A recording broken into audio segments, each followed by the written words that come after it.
Hashtag eu sou, eu quero, eu posso. O que nós, mulheres donas de si, desejamos com esse documentário é trazer questionamentos e inquietações sobre várias temáticas do universo feminino. Que elas sejam pensadas, debatidas e que tragam muitas provocações.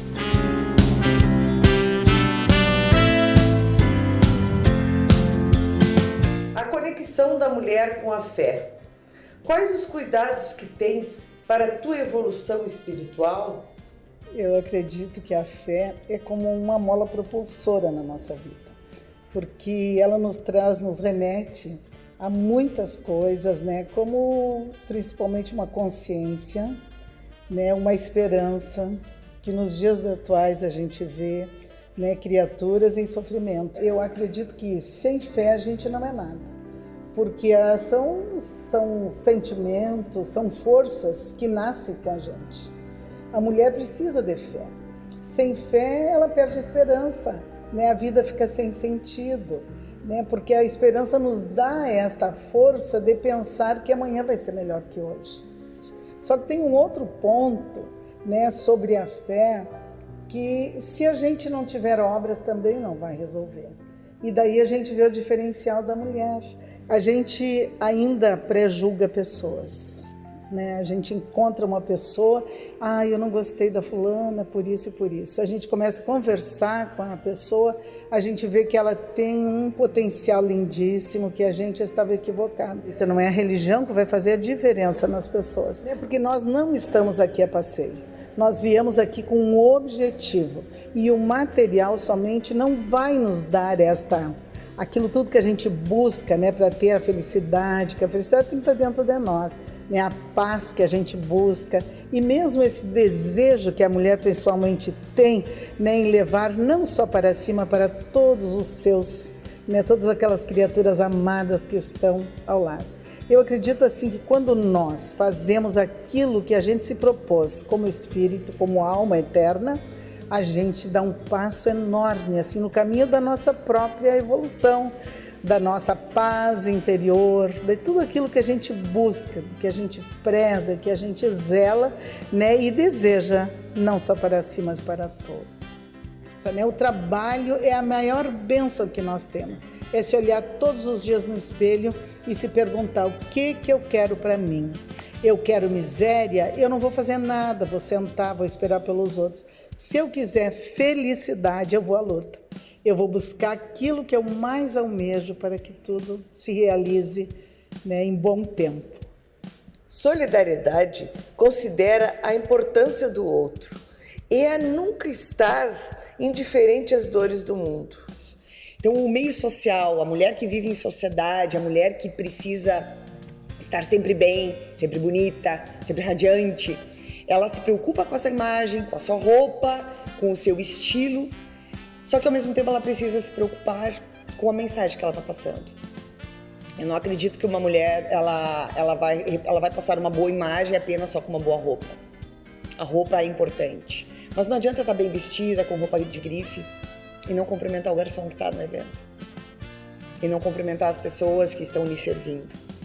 E eu vejo que esse é o grande diferencial das mulheres que realmente brilham, das mulheres que realmente têm conteúdo. A mulher hoje, ela pilota um avião, a mulher dirige grandes empresas, grandes indústrias, a mulher está na política, a mulher está na polícia, a mulher está na justiça, e ela tem cumprido com o seu papel de uma forma incrivelmente positiva. Acho que o papel mais forte que a mulher poderia desempenhar é estar bem, é ser referência, é ser uma pessoa com que as pessoas se identifiquem, mas que passe uma mensagem positiva. As pessoas falam muito assim, precisa trabalhar a caridade, né? A mulher ela precisa estar na sociedade, mas ela precisa exercer a sua caridade. Mas o que é exatamente caridade? É tu tratar bem a tua funcionária, a pessoa bem simples que está ali limpando o teu banheiro, a pessoa bem simples que está ali manobrando o teu carro. E essa é a caridade, é no dia a dia tu conseguir ver nas pessoas que essas pessoas são tuas irmãs espirituais numa condição menos favorável. Como eu vou passar uma mensagem de amor se eu não me amo? Ou se eu não tenho relações amorosas na minha família? Eu só consigo amar quando eu sou amada, quando eu tenho esse amor dentro de mim. Então eu vejo que as mulheres precisam se amar ainda muito mais, porque o amor que nós falamos não é por eu estar, eu me amo, eu vou pra academia, eu vou fazer plástica, eu vou arrumar os dentes, eu vou arrumar os cabelos, não é esse amor estético, material, porque esse vai voltar ao pó, né?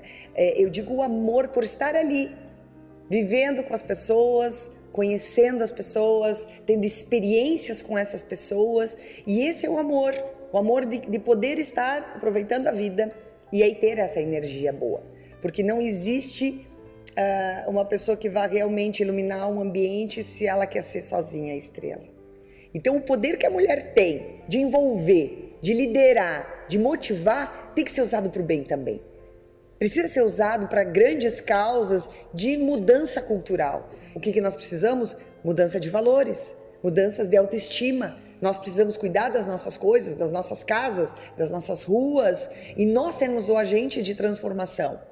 Meu sonho é ver com que as mulheres usassem toda essa sua força para dizer, seja você a diferença. Seja para um adolescente revoltado, seja para um jovem que muitas vezes está abandonado, porque o abandono afetivo é muito pior do que aquelas crianças abandonadas em orfanatos. Tem muito adolescente, muita criança hoje que está abandonada em casa, com pai e mãe vivos, né? Então veja o papel da mulher hoje, em ser esse agente de transformação, porque viver em sociedade não é só a questão da coluna social, ela é em sociedade como uma referência na sua escola, na igreja, na comunidade, e isso é um papel que é muito importante. Você sabe qual a palavra mais pesquisada no Google em 2017? Ouvir sororidade, mas o que é isso? O que significa? Né? O que ela representa? O que ela traduz, a palavra sororidade? Então, pensando assim, ela traduz o quê? Um novo olhar, um olhar mais cuidadoso, um olhar mais atencioso com a mulher que está do seu lado, com a sua amiga, com a sua irmã, com a sua colega de trabalho. E esse olhar, que é um olhar generoso sobre a outra, nos fortalece, agrega, une, condensa as nossas forças, porque nós temos as nossas ideias, nós temos os nossos ideais. O que a gente quer? A gente quer que eles sejam colocados em prática. Mas de que forma? Nos unindo. Então essa palavra, esse conceito vem para estimular essa união entre as mulheres. Nós fomos criadas, nós fomos acostumadas, fomos condicionadas socialmente a rivalizarmos, né? Na busca por um espaço, na disputa por um amor, por um homem, até na questão da beleza. Temos também a questão da sororidade seletiva. O que é? Ser solidária só com aquela que compartilha das mesmas coisas que tu, do teu meio, da tua classe social, dos teus espaços. Essa sororidade, ela não contribui em nada. Ao contrário, ela só desconstrói o que a gente tem, o que a gente quer fazer, que é olhar a mulher, qualquer mulher, em qualquer situação, com atenção e cuidado, e saber que ela pode ter passado por sofrimento, estar em sofrimento, e olhar e ajudar. Se eu quiser ficar na minha história de sempre, porque eu tenho medo de ousar em novos caminhos, eu não vou construir nada. E eu acho que a gente está aqui para construir, para determinar novos rumos das nossas vidas e das mulheres que vêm por aí, porque as que já foram já nos deixaram um grande legado, e esse legado nós temos que honrar, né? Então nós estamos aqui para isso. A paz que desejas pode estar dentro de você. Quando a gente internaliza esses princípios da humildade, da horizontalidade, de acreditar que todo ser humano tem potencialidades, né, e precisa ser respeitado como ser humano, independente de gênero, raça ou condição social, eu passo a ver os relacionamentos de uma outra forma. Então eu passo a não buscar culpados para situações, assumo as responsabilidades e o meu entorno com certeza vai se tornar mais leve. Não é fácil, porque nós vivemos nessa cultura de guerra e nós somos tensionados a cada dia, a cada momento, responder de uma forma automática para as situações. O ideal é não causar mal ao outro, mas também não causar mal a si próprio. Porque se eu não me cuido e eu não me respeito, eu não tenho o autorrespeito, eu não vou conseguir respeitar o outro. O universo feminino promove uma base para uma cultura de paz, né? Mas com certeza o ser humano como um todo pode desenvolver isso perfeitamente. Não é num grande evento de cultura de paz que eu vou fazer a diferença. É no dia a dia, nas minhas pequenas atitudes com as pessoas mais próximas a mim e no meu entorno.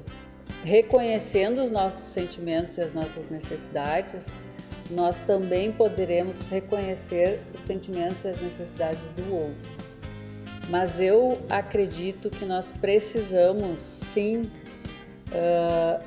termos atitudes e princípios positivos no sentido de desenvolver a cultura da paz, mas fazendo isso mais por mim do que pelo outro. Eu acho que agora, então, como a gente tem muitas ferramentas a nosso favor, a gente tem muito a avançar, a gente pode avançar muito ainda, e parte de nós, enquanto mulheres, de nos apoiarmos, né, de a gente não viver mais naquela...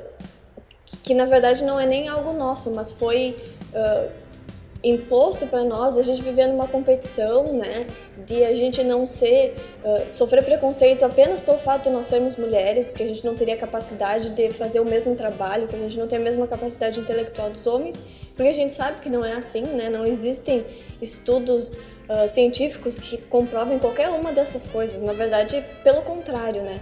Então, a gente não pode deixar que se retroceda o que a gente já avançou até hoje, e a gente tem que lutar cada vez mais, nos unirmos, né? Não viver num período ou num clima de competição entre nós, porque a gente só se soma. Enquanto mulheres, a gente só se soma, e quanto mais a gente se unir, mais a gente vai poder avançar. Mais direitos a gente vai conquistar, mais espaço a gente vai ganhar na sociedade, no mercado de trabalho. Então eu acho que isso é o mais importante, é a gente se reconhecer enquanto mulheres, enquanto poder que a gente tem, a força de luta que a gente tem, unidas, como uma força conjunta. Que é uma realidade a diferença salarial entre homens e mulheres, né? Já foi maior, mas ainda é imensa, 24% a menos para as mulheres, eu não vejo nenhuma razão para isso. Isso é uma realidade local, Santa Maria, assim, no país é assim. Eu mesma não vivo uma realidade assim dentro da empresa no que eu trabalho, né? A nossa empresa, a maioria são mulheres, todas ganham exatamente igual aos homens, independente do cargo, né? Se é o mesmo cargo, é o mesmo salário. Começar por mim e pelo outro diretor, nós ganhamos a mesma coisa. Mas eu sei que eu sou uma privilegiada. Eu acho que oportunidades tem para homens e tem para as mulheres. Eu acho que nós, mulheres, não nos agarramos às oportunidades como os homens, né? Existem dados que mostram que a mulher, para se candidatar para uma vaga, ela tem que se sentir 100% segura de que ela sabe tudo o que vão pedir naquela vaga. Os homens não. Eles sabem um pouco e depois eu aprendo. Então, o homem se joga mais, ele é mais arrojado, ele é mais... Ele vai, entendeu? Depois ele vê como é que ele vai fazer. Nós mulheres não, nós somos mais medrosas. Então, oportunidades eu acho que tem para todo mundo, da mesma forma. Elas ficam estagnadas porque elas não se candidatam a altos cargos. Porque é muito difícil equilibrar a vida pessoal, familiar, de mãe, né, de esposa, com o mercado de trabalho empresarial como é hoje, né? Ainda é um universo muito masculino. Não existe, por exemplo, horários flexíveis, ou são poucas empresas que têm horários flexíveis que oportunizam, por exemplo, tu levar o teu filho no pediatra na metade da tarde, né? Então, é isso que eu digo, que o olhar feminino numa empresa faz diferença, porque começa a ter pequenos detalhes que vão acolhendo a mulher no trabalho, né? Numa empresa que é gerida por homem, ele não tem essa sensibilidade, porque ele muitas vezes não se envolve na vida familiar. É aquele paradigma bem tradicional. Ele vai para o trabalho, do trabalho ele vai para casa. Quem gere a casa? A mulher. E a mulher hoje está no mercado de trabalho, então a gente tem tripla jornada, né? E a mulher estuda mais. Então, assim, nós mulheres estudamos mais. A gente, além do período de trabalho, a gente tem período de estudo, tem período da casa, período de filho, né? Então a gente rala muito mais. Isso traz coisa boa para o universo empresarial, para o universo do trabalho. A gente é mais, como mulher, a gente é mais multiuso, a gente se vira mais, a gente se mexe mais para fazer as coisas. Os homens não, são mais retraídos nesse sentido. Meio paradoxal, né? Eu acho que na hora de uma demissão, numa crise, eu não percebo que vai ser escolhida é mulher, então a gente vai demitir, né? Eu acho que é muito mais da questão de que numa vaga tá sobrando gente, qual é o que é mais competente, muito mais perfil do que gênero, se é mulher ou se é homem. A gente foi entrando pro universo deles e eles também estão tentando se adaptar com a nossa presença lá, do jeito que a gente administra, do jeito que a gente trabalha. No mercado de trabalho, eu acho que falta ainda a gente realmente assumir que pode, que nós temos competência. Se tem uma vaga que eu não tenho ainda 100% conhecimento, nós podemos sim ir atrás. Eu acho que a gente está ainda num processo das mulheres, ainda tá, ok, eu sou, eu quero, mas o eu posso, eu acho que a gente ainda não se assumiu, né? Embora as mulheres avancem nos estudos mais que os homens, o recorte racial mostra que há uma profunda desigualdade entre brancas e negras. Mas se nós analisarmos os últimos dados estatísticos em relação à inclusão social da mulher negra ou das famílias negras, nós notamos que a inclusão, a política social, as políticas estão sendo implementadas gradativamente. Mas aí quando tu vais analisar os índices, né, de escolaridade, nós melhoramos o nível de escolaridade. Nós melhoramos o nível de acesso até ali à saúde. Nós melhoramos, crescemos no nível de acesso à moradia, vamos dizer que seja. Mas aí quando tu chega na questão da desigualdade, na questão econômica, o nível é o mesmo. Nós estamos nos mesmos índices de 30 anos atrás. Por quê? O que está acontecendo? Sabe? Então, parece que é uma contradição, né? Nós avançamos em alguns pontos, mas permanecemos nos mesmos índices de vulnerabilidade, de exclusão social, de pobreza. O mesmo índice de não acesso ao financeiro ou econômico. Por que isso? Então, só pode ser alguma coisa acontecendo em virtude do racismo, que ainda é muito forte na nossa sociedade brasileira, uma sociedade historicamente escravocrata. Esses nossos traços fenotípicos incomodam porque nós também temos uma marca, principalmente no Sul, padrão de beleza. Nós aqui no Brasil nós precisamos entender, nós precisamos aprender a conviver com a diversidade. Se você acha que existe tratamento desigual para pretos e pardos e brancos ou indígenas, você acha que as mulheres negras sofrem discriminação? O que você fez para mudar isso? Nós temos que anunciar um mundo novo. Nós temos que anunciar o acolhimento a todas as pessoas. Eu entendo assim, que o racismo, ele está na base de todas as nossas áreas do conhecimento. Lá em 1700 e pouco, 1800, quando estava aflorando as teorias racialistas, quando eles começaram a medir cérebro, a dizer que negros eram inferiores, e tentar cientificamente, que é mentira, não, tentar provar que existia essa inferioridade racial.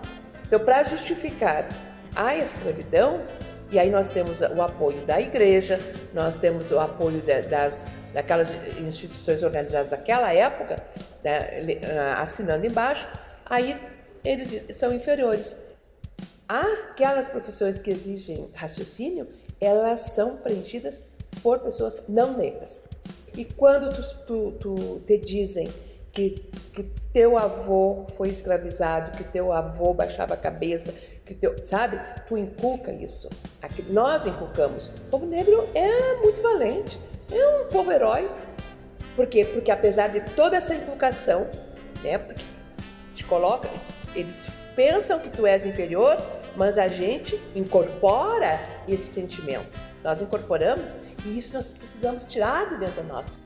E isso aí dá trabalho. Então, o movimento negro, ele tem um valor muito grande, tem um papel intenso que está nos ajudando as pessoas a se conscientizarem das suas capacidades, das suas possibilidades de vencer.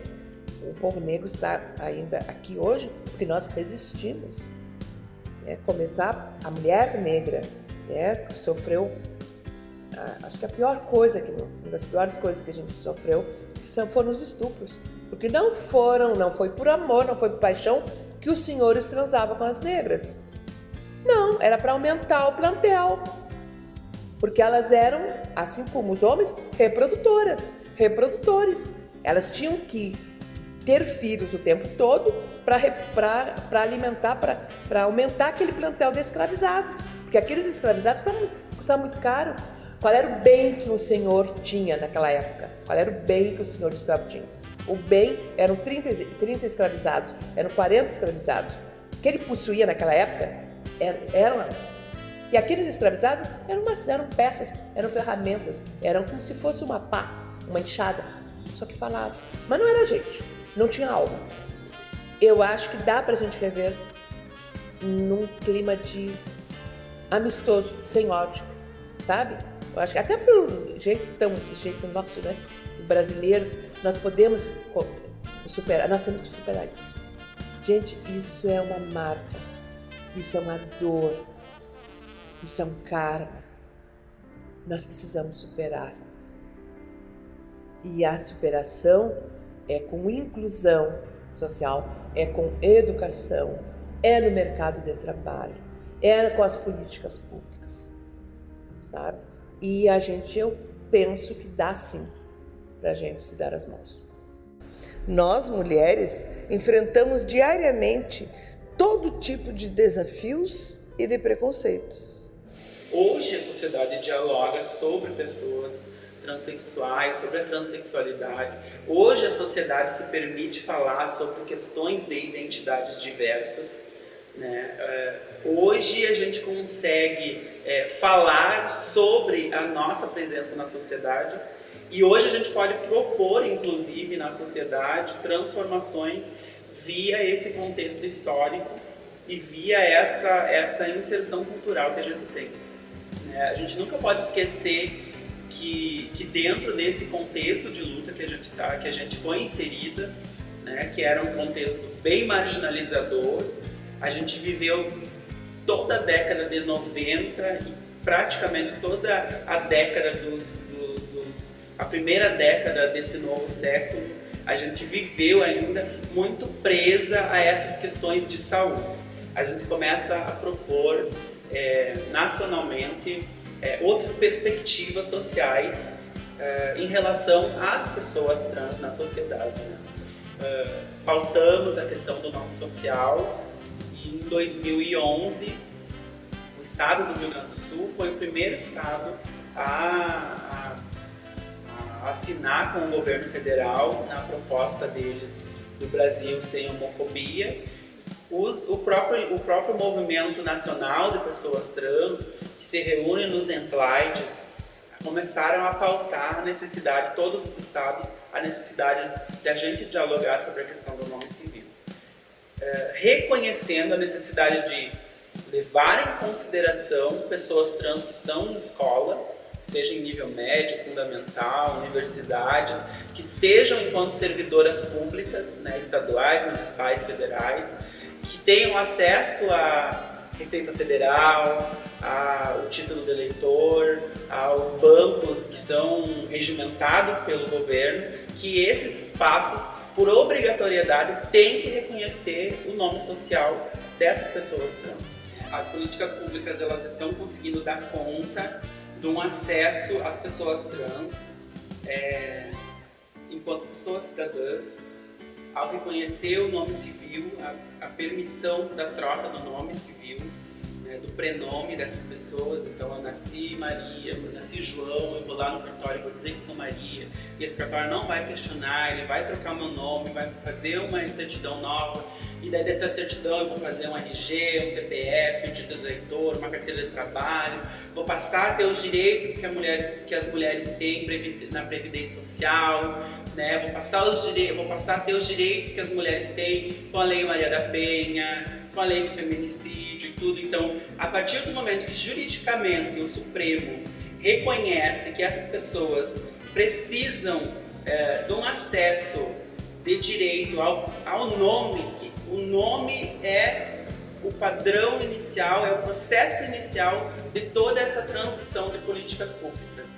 A questão das cirurgias de readequação sexual, eu acho que elas são um direito assistido às pessoas trans, mas hoje mesmo não tem como a gente não falar sobre políticas públicas que não possam dar conta do nome, né? Então, o nome civil vai abrir portas para acesso a todas as outras políticas que são garantias de direitos para as mulheres, para essas pessoas trans na sociedade. E a sociedade precisa perder o medo de dar oportunidade para essas pessoas ocuparem esses empregos no dia, né? Ocuparem essas vagas nas empresas, porque o exercício do trabalho vai transformar. O dia as violenta e as empurra para a noite, e daí a gente pensa, é difícil dar emprego para uma travesti. Sim, é difícil dar dentro de uma lógica em que elas se criam dentro de uma marginalidade, né? E que grande maioria delas é expulsa de casa na adolescência. E ao ser expulsa de casa, são expulsas da educação, são expulsas do convívio social, né? E são dadas e ofertadas para a esquina, aonde todos aqueles homens que negaram a elas esses empregos e esses espaços é quem consome esse corpo também, enquanto objeto. Hoje em dia a gente está vivendo um período que, para quem como eu não viveu a ditadura, né, que a gente não sentiu na pele como foi, a gente tem medo de que as coisas comecem a se repetir, né? Mas eu acho que hoje a gente tem algumas coisas a nosso favor, que umas mulheres não ficam mais quietas. A gente fala, a gente vai à luta, a gente não vai deixar, né? A gente tem esse poder de poder falar e de não deixar que as coisas aconteçam. E outra, a gente tem as redes sociais. Atualmente, aqui no Rio Grande do Sul, a gente está com 6 árbitras assistentes, um número bem reduzido comparado aos homens daqui. A nível de Brasil, a mulher dentro da arbitragem, a gente tem um número um pouco mais expressivo. No quadro nacional tem 2 gaúchas, eu e mais uma, que é a Luísa Reis. Mas temos estados como Minas, São Paulo, com um número expressivo de mulheres dentro da arbitragem, atuando não só como árbitras assistentes, mas como árbitras centrais também. A CBF tem trabalhado em preparar essas mulheres para poder chegar em Série A nível elite, né, que eu falo nacional.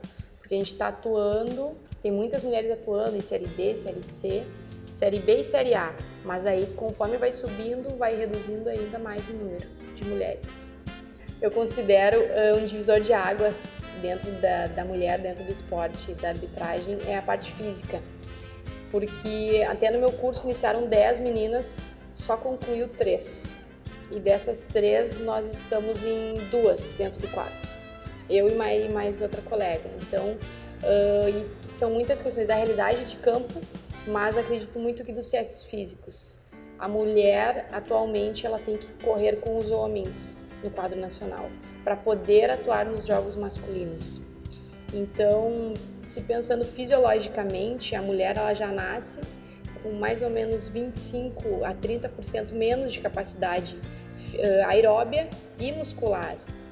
Não é um problema, é diferenças entre homens e mulheres. A gente tem que penar bastante, treinar muito, além dos homens, para poder realizar os testes. Então, eu considero necessário a exigência física pelo que o futebol apresenta atualmente. O futebol brasileiro, enfim, mundial, é de extrema velocidade, então a gente tem que estar bem fisicamente. Em relação a salário, ao que a gente recebe nos jogos, é igual, homem e mulher. Conforme eu vá ganhando experiência, as escalas entre homens e mulheres devem ser iguais. A relação com os jogadores, até dirigentes, treinadores, eu considero muito boa. Eu acho que o respeito é maior em relação à mulher. Eu noto que, assim, como o futebol, a pessoa às vezes muda dentro do esporte, ou numa torcida, enfim, e eu noto um respeito maior. Me parece, muitas vezes, que eles vêm para falar e aí visualizam uma mulher e seguram, sabe? Palavrões ou até gestos, a gente tem que coibir. Se socorrer, é até isso cabível de expulsão, né? Então, sobre jogadores, a gente não pode receber esse tipo de insulto, assim. É mais da torcida e não tem o que fazer, aí da torcida sim. Porque cobrança durante os jogos é uma coisa normal, que não pode haver um desrespeito. Quando se visualiza uma mulher dentro do campo de futebol e normalmente com preconceito, isso não pode existir, porque se a mulher está ali, ela não caiu de paraquedas. Tem muita preparação por trás. O dia a dia, treinamento, escolhas que a gente tem que fazer de estar longe da família, e todas as etapas que um homem passa, a mulher passa também. E que uma mulher pôde participar e pôde votar foi em 1927, e ela acabou sendo anulada depois, porque os senadores diziam que não existia uma legislação que permitisse que as mulheres votassem, então aquela votação era nula. Então, eles não aceitaram, né? E aí só depois, com as novas legislações, que isso foi mudando. Foi a partir de Getúlio Vargas e da Constituição de 1934 que o voto universal começou a ser um dever de todas as pessoas. Então, a partir daí que realmente as mulheres começaram a votar e começaram a ter esse mesmo direito e dever que os homens também tinham. Dados estatísticos da Justiça Eleitoral apontam que 52% do eleitorado brasileiro é formado por mulheres. Na eleição de 2016, apenas 12% foram eleitas prefeitas e 14% se elegeram como vereadoras. Por que mulheres não votam em mulheres? Esse universo da política, ele é o de tomada de decisão. E por ser de tomada de decisão, muitas vezes as mulheres se subvalorizam. E aí não acreditam que aquelas que estão se propondo a serem lideranças sejam lideranças capazes de levar avante as suas reivindicações, né? Então é triste e ao mesmo tempo complexo. Esta construção, ela ainda aparece quando a gente vê essa recusa, muitas vezes, das mulheres votarem em mulheres, porque não acreditam na capacidade que elas têm. E muitas vezes, ao não votar, ela está dizendo indiretamente que não acredita nela como atuante daquele próprio espaço. Isso é muito triste. E é uma realidade que a gente tem que tentar modificar, porque as mulheres estão cada vez mais ocupando um espaço da política por outro lugar, e que não é o lugar dessa compreensão de política como o espaço do exercício do poder político por excelência, que é esse espaço restrito e um espaço que está muito relacionado à ideia de política partidária.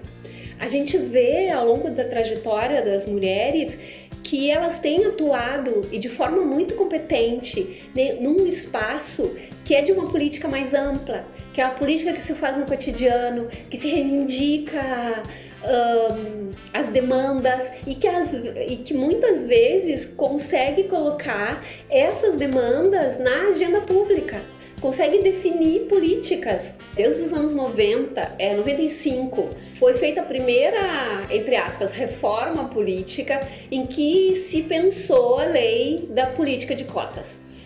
Essa política de cotas está relacionada a uma certa obrigatoriedade que os partidos e as coligações têm de apresentar no mínimo 30% de candidaturas femininas e no máximo 70%. Então, uma relação de 30 a 70%. As candidaturas laranjas estão relacionadas a uma política afirmativa, uma tentativa de minimizar a subrepresentação das mulheres na política. Para compensar isso, se aumenta o número de candidaturas masculinas. As candidaturas laranjas, por exemplo, elas são só para preencher a cota.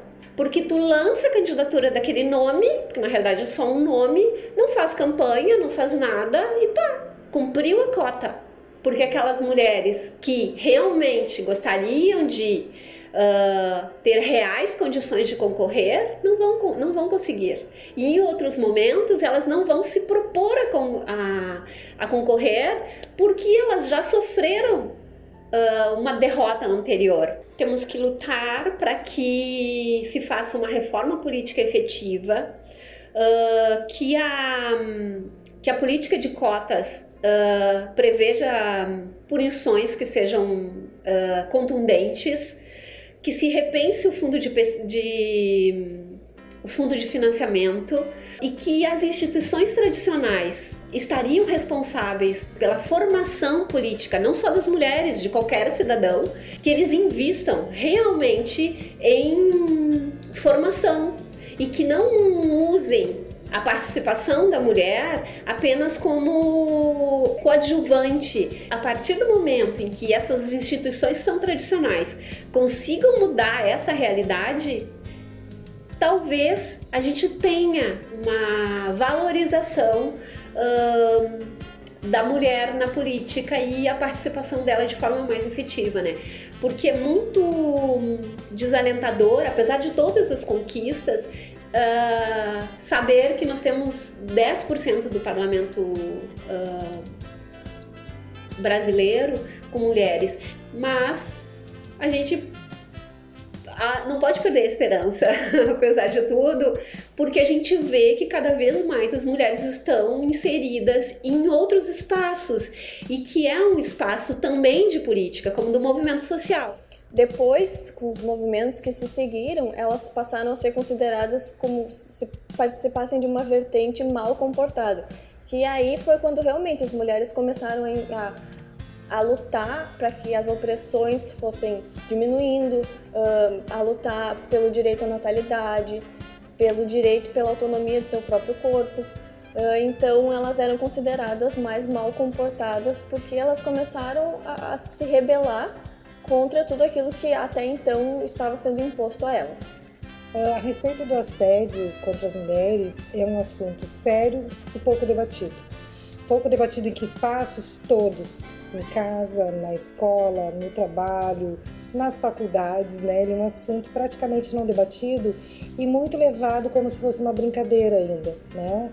Ou seja, esse homem solta uma piadinha e sempre vai ter alguém, foi sem querer, foi brincadeira. Isso se alguma mulher ainda se achar de alguma forma violentada, porque as próprias mulheres naturalizam esse tema, né? Então, eu acredito que nós precisamos ainda de muitas políticas públicas, principalmente, em todos os espaços, em todos esses ambientes falados e não falados. A gente está cansada disso. Eu posso estar em todos os espaços se eu quiser, quando eu quiser, né?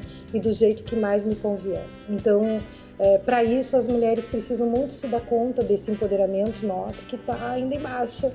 E um fator que nos ajuda muito nesse empoderamento são rodas de conversa com as próprias mulheres, né?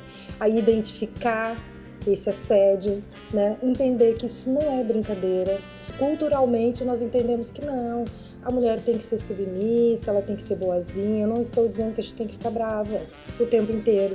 mas a gente sim tem que ter a nossa postura de comprometimento com essa história, de dizer não, eu não gostei, de não ter medo de dizer não é não, eu não sou obrigada a determinados comportamentos. Isso me incomoda, então se me incomoda, é assédio. E as pessoas, mas e se te chamar de bonita, isso é assédio? Depende se tu deu liberdade para essa pessoa dizer isso ou não. Se tu não deu, pode ser sim também um assédio.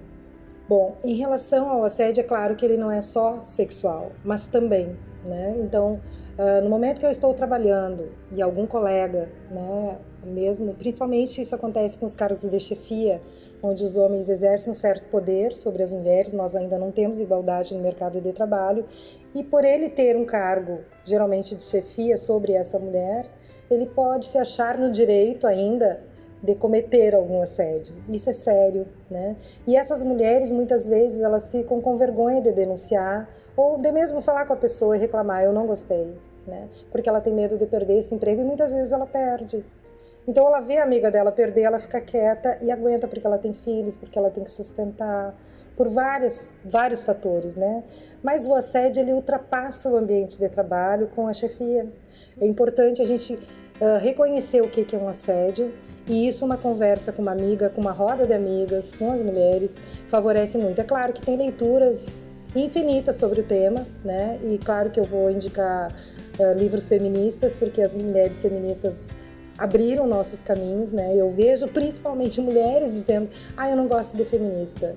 Agradeçam as feministas que conseguiram que a gente votasse, que a gente trabalhasse, que a gente percorresse caminhos até então impensados para nós mulheres.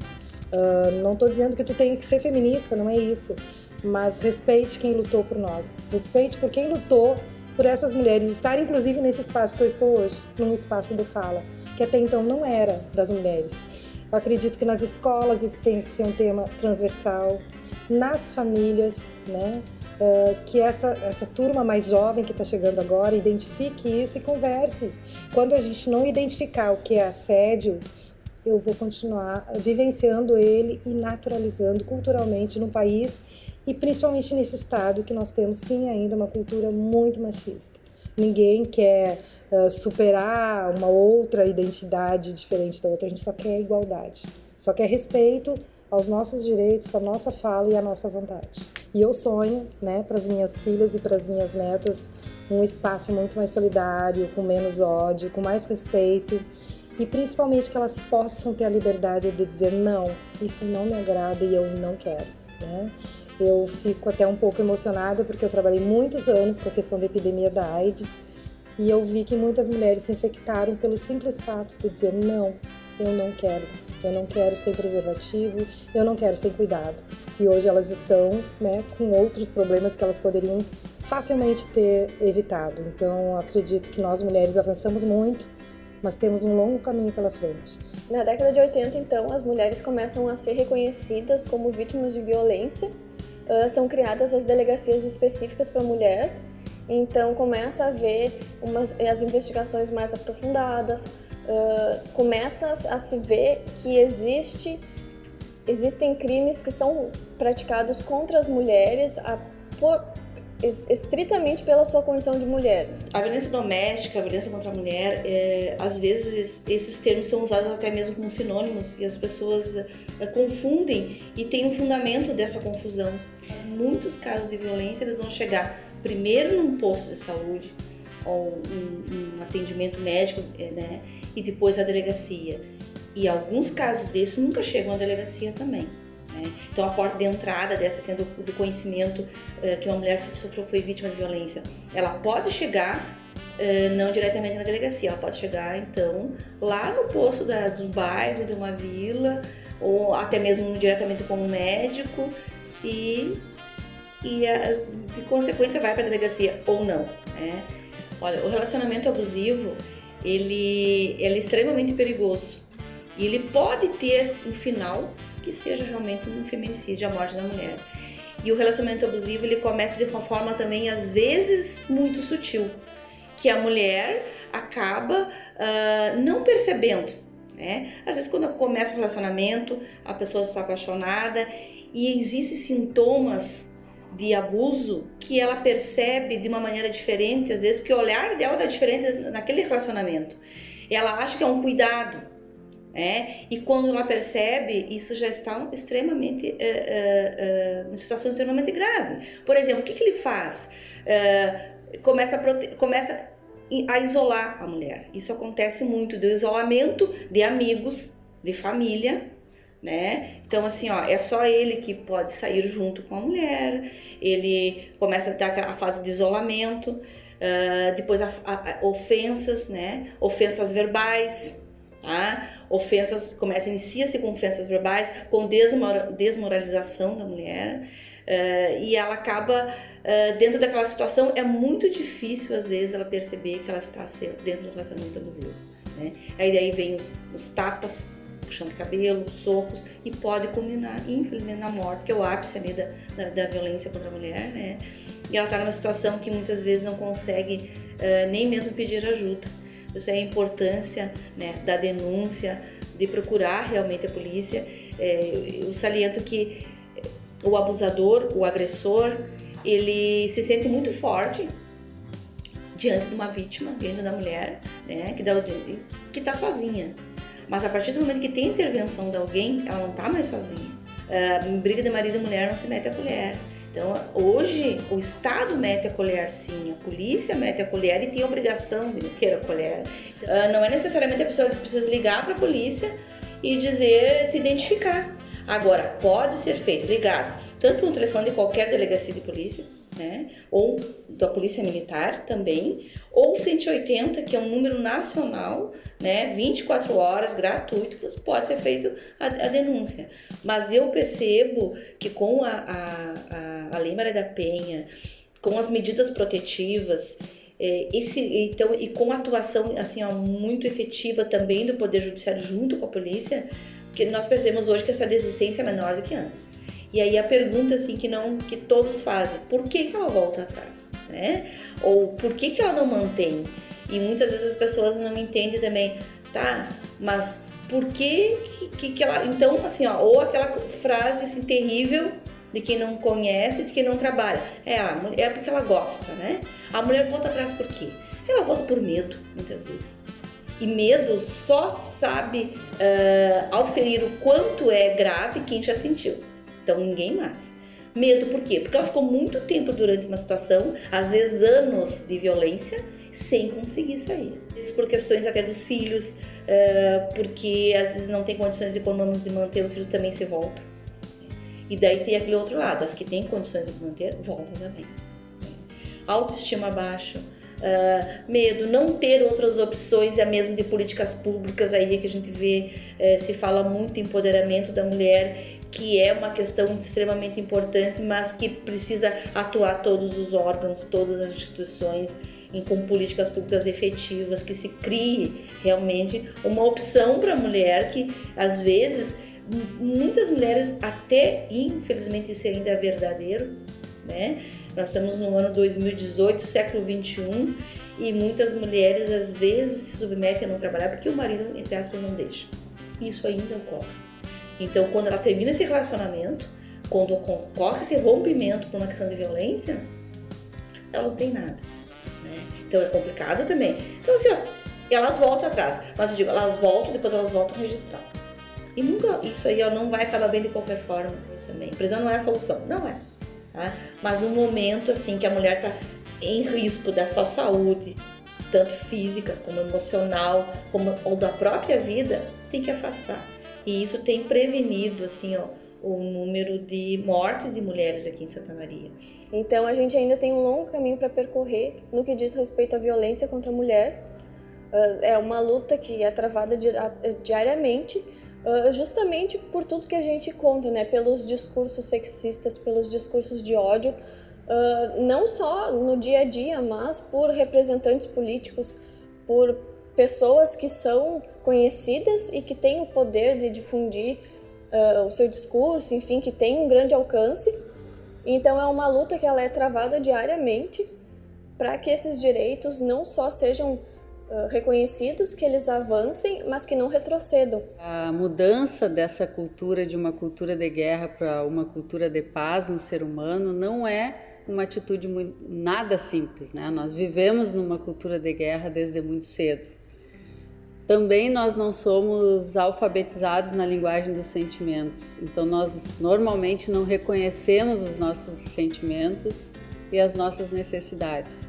Existe um autor, que é o Marshall Rosenberg, que é o autor da comunicação não violenta, que ele vai dizer que eu não sou responsável pela violência que vem até mim, mas eu sou responsável pela forma como eu respondo a essa violência. E aqui a gente está falando numa violência sutil ou expressa, não só a violência física, né? E às vezes a gente não se dá conta disso, que a escolha da forma como eu vou responder essa violência é minha, né? Então eu posso internalizar atitudes e princípios, né? Que para mim isso é a cultura da paz, e isso vai mudando ou me transformando ou promovendo uma transevolução como ser humano, onde eu posso acreditar, me tornar um multiplicador disso, mas de forma ativa, ou seja, eu vou ser um ativista da cultura da paz se eu conseguir compartilhar isso através das minhas atitudes e dos meus sentimentos. Como ser humano, eu acredito que as pessoas mudem, elas têm essa capacidade de transformação, de mudança se quiserem. Agora, como delegado de polícia, eu não vi nenhum caso em todo esse tempo que mudou. Então, gostaria de que provasse o contrário. Então, o que ocorre? Se está dentro dessa violência, se não tem um tratamento aí, efetivo para o agressor, que de regra não tem, e ele tem essa vontade de mudança, não vai mudar, porque isso é cultural. Tá? Aí as pessoas perguntam qual é o motivo que as mulheres... tá, mas por que ela apanhou? Não tem por que ela apanhou, porque não tem nada que justifique... eu não estou falando do homem, mas às vezes existem essas relações homoafetivas que as mulheres batem também na companheira. Então, mas assim, dessa violência de gênero, qual é a razão?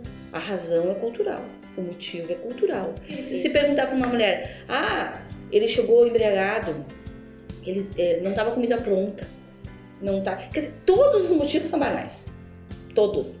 Né? Aí vão dizer, não, mas ela traiu ele. É banal também, de qualquer forma. Por quê? Porque não se justifica. Né? A violência não se justifica em nenhuma das formas. Aí eu pergunto, quantas mulheres se conhecem que mataram os homens, os seus companheiros, porque eles arrumaram um outro relacionamento ou porque eles terminaram o seu relacionamento. Né? Nós temos que puxar muito pela memória. E eu não lembro, então, em 16 anos de delegacia, nenhum caso em que a mulher tenha matado o ex-companheiro porque ele terminou o relacionamento. Agora, quantas mulheres foram mortas porque término do relacionamento? Inúmeras, infelizmente. Né? O Brasil é o 5º país do mundo, então, em feminicídios, um dos países mais violentos e mais tristes, então, para as mulheres viverem. Infelizmente, nós estamos assim, num ranking de 85 países, nós ocupamos a 5ª posição. Tá? E as mulheres morrem por quê? Elas morrem pelas mãos dos agressores, dos ex-companheiros, de relacionamentos atuais ou passados. E elas não morrem pelas mãos de desconhecidos. Eu percebo que hoje nós estamos numa época muito feliz. Assim, feliz no sentido não que a violência tenha diminuído, mas feliz no sentido dos movimentos de mulheres, estarem cada vez mais atuantes, né? E movimentos, eu falo todas as mulheres, não estou falando de movimentos organizados. Na internet, né? Nas redes sociais, a gente percebe que hoje há uma explosão de denúncias, mas as mulheres começaram a falar. E ao mesmo tempo que temos um movimento oposto, que já está se calando, graças a Deus, que tenta ridicularizar, minimizar, banalizar essa luta das mulheres, dizendo o seguinte, chega de mimimi, né? Então, assim, quando eu ouço isso, eu só posso pensar o seguinte, uma pessoa que não tem conhecimento, deixa eu falar. Agora, por que mimimi? Isso é banalizar a violência histórica das mulheres que nós não podemos dizer que não existe. A luz que eu vejo hoje, que eu acho que vai acontecer e que está acontecendo, é que as mulheres não vão se calar. E quanto mais se falar, a sociedade, não só os homens, não estou falando contra os homens, né? A sociedade, nós as mulheres, todos nós vamos ter que nos acostumar que isso vai ter que ter uma mudança, que ninguém vai ficar quieto, que vai ter denúncia, que vão ser presos, tá? E que isso tem uma consequência, que se não for por bem vai ser por mal. As mulheres provocaram mudanças e contribuíram para o desenvolvimento da sociedade. E você, o que faz pela luta dos direitos da mulher? Você se preocupa com a espiritualidade e busca um mundo mais harmonioso? Quando tem conhecimento de assédio sexual ou de violência doméstica, você denuncia? Quando tem conhecimento de preconceito contra a mulher trans ou a mulher negra, você toma alguma atitude? Você participa de lutas por salários iguais e pelo fim da discriminação no esporte? Lugar de mulher também é na política? Nós, mulheres donas de si, precisamos ocupar esses espaços e auxiliar para que outras mulheres estejam onde elas desejem estar.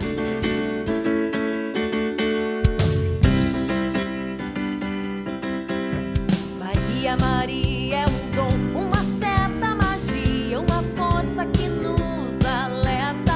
Uma mulher que merece viver e amar como outra qualquer do planeta. Maria, Maria é o som, é a cor, é o suor, é a dose mais forte e lenta de uma gente que ri quando deve chorar e não vive, apenas aguenta.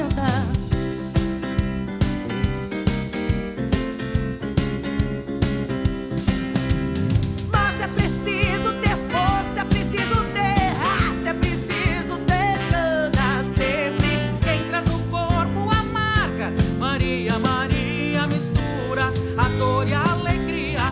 Mas é preciso ter mãe, é preciso ter graça, é preciso ter sonho sempre. Quem traz na pele essa marca possui a estranha mania de ter fé na vida.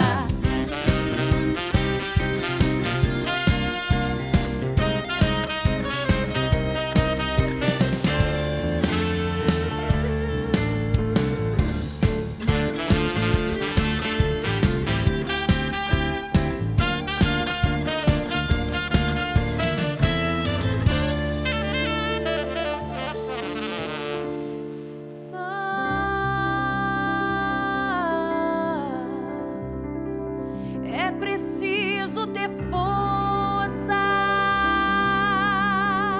É preciso ter raça, é preciso ter sonho sempre. Quem traz na pele essa marca? Maria, Maria mistura a dor e a alegria.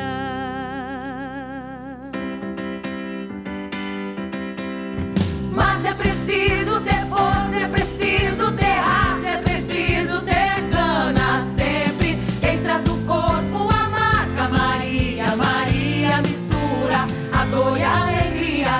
Mas é preciso ter mãe, é preciso ter graça, é preciso ter sonho sempre. Quem traz na pele essa marca possui a estranha mania de ter fé na vida.